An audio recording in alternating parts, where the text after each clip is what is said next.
Hello, everyone. This is going to be 13.1 Causes of the Great Depression. This entire section is going to be the Great Depression from one end to the other. So, we're going to start with a quote from Herbert Hoover.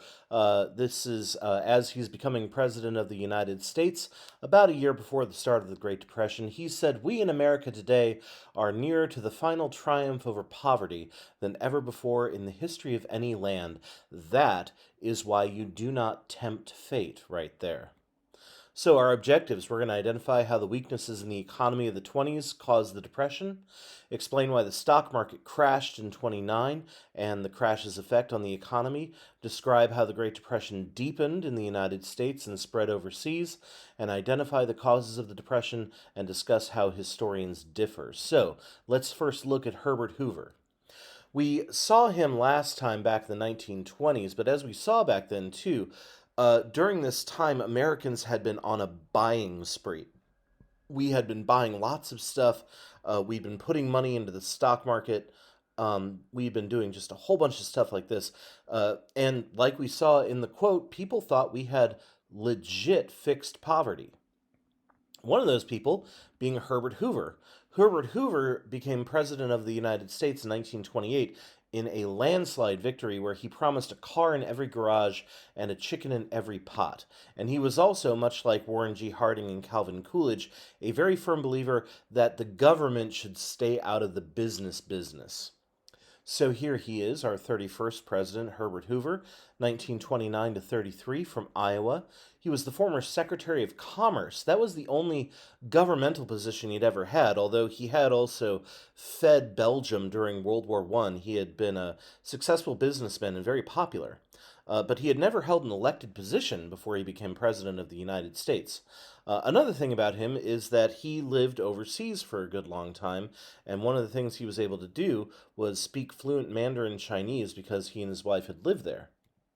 So let's look at how we got to where we were. Now, Hoover had said he'd fix the economy, however, issues were arising all over the place. First of all, farmers saw a huge drop in demand for their goods. Meanwhile, their supplies were high, and so there was a massive drop in the price of their goods. Meanwhile, they had to pay more for their machines, and so they lost their houses in the meantime because they couldn't afford to pay their mortgages and buy new machines at the same time. And so the banks basically got their houses. There was also a big rising gap between rich and poor during this time. And while, if you looked at the cities and you looked at the Great Gatsby, it may have looked like everybody was getting rich.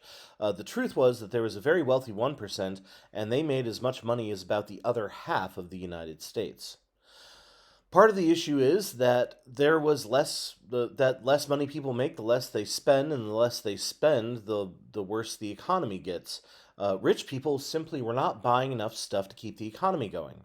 Now, in order to buy things that they couldn't afford, people bought on credit instead. They bought hoping that they'd be able to pay it off at the end of the month or at the end of the year. They used installment plans where you pay a little bit every month and you pay off the rest with interest. And they use this to buy cars and food and household items and even stock market stocks, what is called speculation, basically.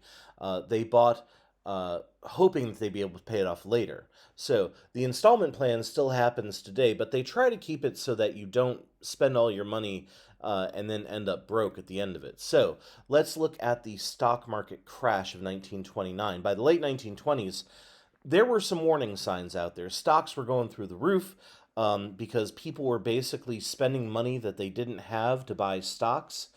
This is the idea of, I want to buy $100 worth of stocks. I'm going to pay $10 now and then hopefully make $90 on the stocks, and I'll be able to pay it back and continue to make money. This is called speculation. It's gambling, basically. And throughout September of 29, the stock market was going way up and then way down, and then rich investors were pushing money in, trying to keep the stock market afloat. And then on October 29th, Black Tuesday, the stock market crashed for the last time. And so many people had their savings and more than they could save in the market. This had a massive impact on America across the board. So here's the notice: stocks collapse. But rally, hopefully they're being optimistic. It turned out that they had reason to not be optimistic. So, at the beginning of the Great Depression, one of the first businesses to feel the hit were the banks.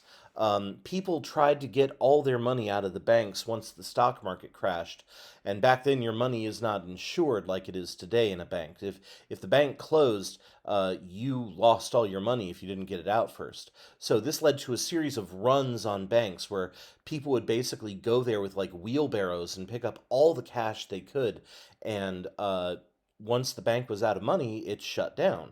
Other businesses started to cut back on production. They started to lay off their workers. As more and more people lost these jobs, people spent less, which led to, again, a drop in demand and furthering the depression.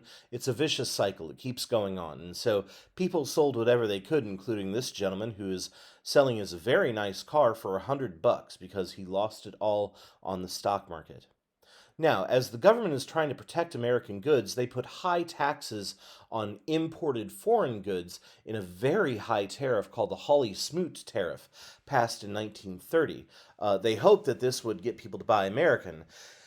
Instead, it stopped Europeans from buying American goods and led to a drop in world trade.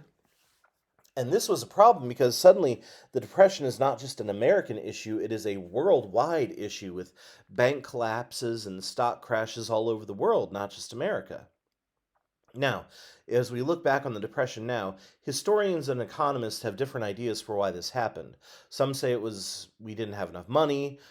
Some said that this was combined with stock crashes and bank closings. And a guy named John Maynard Keynes, who's going to be important to the way that FDR ran the Depression, said the federal government should have done more to step in.